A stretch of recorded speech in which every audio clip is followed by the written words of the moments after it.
So when it comes to politics and policy making, many people in the United States that aren't actually shaping policy have a tendency to look at policy as a 50-meter target.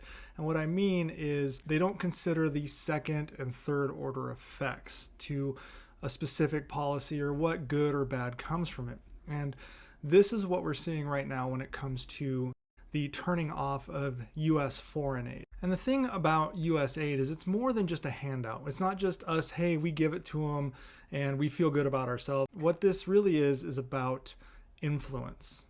Every major country in the world tries to expand its reach. They try to build relationships and they try to secure their own interests, and the United States is no different. And one of the most powerful tools in this game isn't war or military, it is aid. Money, resources, and support to help nations grow, stabilize, and thrive, and be integrated into the system that is providing them aid. For the United States, foreign aid isn't just about generosity, it's a strategic investment. It helps keeps the world from falling under the control of authoritarian powers that we don't want to have influence. Countries like China and Russia, for instance, who are constantly looking for ways to expand their influence and undermine the influence of the United States. So how does USAID work as a tool of smart foreign policy, and why is it not in our best interest to just shut it off completely? So first off, there's the strengthening of alliances and keeping friends close. Now imagine if you have a friend that is trying to build a shed. You go help your friend out. You help them build it, not just out of kindness, but because it strengthens your friendship. Now imagine that on a global scale. The US provides billions in economic and military aid to allies every year. We provide engineering tools. We send people to assist. And this isn't just charity, it's an investment in relationships. Nations that receive US support are more likely to align with American values, support democracy, and push back against authoritarian threats. Take Ukraine, for example. Since Russia's invasion, the US has provided military and financial support, helping Ukraine defend itself. Without that aid, Russia could have swallowed Ukraine whole, sending a chilling message to the rest of the world that, quote, we can take whatever we want.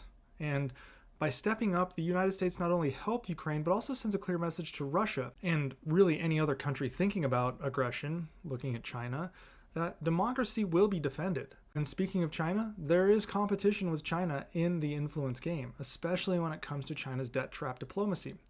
Over the past 2 decades, China has been handing out massive loans and building infrastructure all over the world under its Belt and Road Initiative.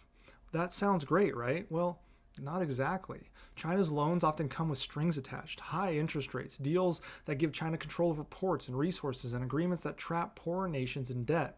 Once a country can't pay its debt back, China steps in and takes control, expanding its influence. US aid provides an alternative. Instead of trapping countries in debt, US-backed programs like the Partnership for Global Infrastructure and Investment focus on fair investment, transparency, and sustainable growth. In simple terms, the US helps countries develop without taking advantage of them. It also promotes democracy. Russia and China don't just want more land, they want to spread their way of governing. Russia supports corrupt regimes, China funds surveillance states, and both work to weaken democracies. The US does the opposite. Through programs like the Millennium Challenge Corporation, America offers aid to nations that promote democracy, fight corruption, and respect human rights. This ensures that US partners are stable, free, and strong, making them less vulnerable to Russian and Chinese influence. A great example here is Africa. China and Russia have been aggressively expanding their presence there, but US aid supports clean energy, education, and healthcare to help these nations stand on their own. That means fewer governments falling under the sway of dictatorships. And speaking of keeping dictatorships at bay, our aid also helps promote a strong military presence in critical areas. Sometimes foreign aid isn't just about money, it's about security. By funding military training, defense programs, and security cooperation, the US helps allies stand up to threats. Take Taiwan. China has made it clear that it wants to take control of Taiwan, but US military assistance helps Taiwan defend itself. In the Pacific, the US strengthens security agreements with Japan, Australia, and the Philippines to keep China from dominating the region. Without this support, China would have a free pass to expand its military power unchecked. Now, I want you to understand that not all of this is about politics. It's not just about projecting soft power. We really do need to help people. But even humanitarian aid strengthens American influence. When a country faces a disaster, famine, or crisis, the US often steps in faster and more effectively than China or Russia, or really any country, because we have the logistics infrastructure. That builds goodwill and trust. For example, when COVID-19 hit, the US provided vaccines and medical support to struggling countries. Meanwhile, China sold vaccines with strings attached and Russia spread misinformation. Back in the early 2000s, a massive earthquake hit Iran, and the United States quietly asked Iran if they needed help. Iran refused. And unfortunately, it seemed like the devastation was much higher. The United States reached out again and asked if Iran wanted help. They said no.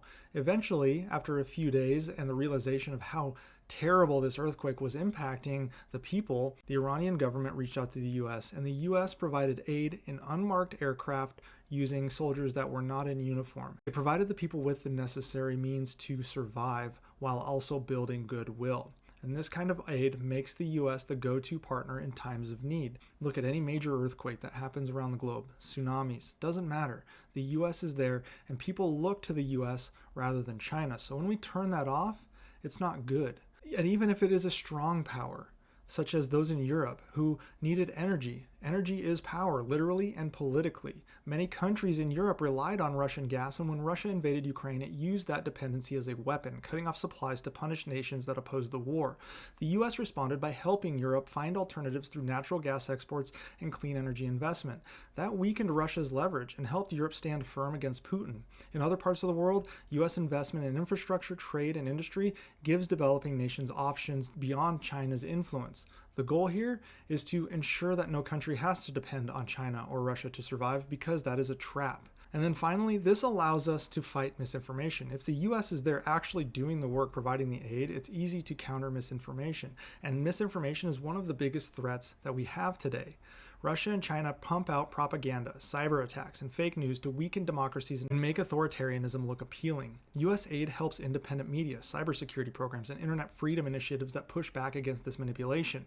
A prime example is Eastern Europe, where Russia floods social media with disinformation. The US helps fund fact-checking groups and independent journalism, making it harder for Russian propaganda to take root. So why does all this matter, though? At the end of the day, the US aid is about keeping the world balanced, so we don't have to go and do things like we had in the past, such as get involved in a World War II situation. And so without it, countries would fall under China's economic grip or Russia's military aggression. Democracies would weaken and the world would become less free, less stable, and more dangerous. Instead of allowing China and Russia to dominate, US aid offers a better way forward, a way where countries can grow without being controlled, a way where democracies thrive and authoritarianism is kept in check. That's why US foreign aid isn't just an act of kindness, it's a strategic necessity. So the next time someone asks, why should I care about foreign aid? The answer is simple, because it shapes the world we live in, and if the US isn't the one shaping it, someone else will.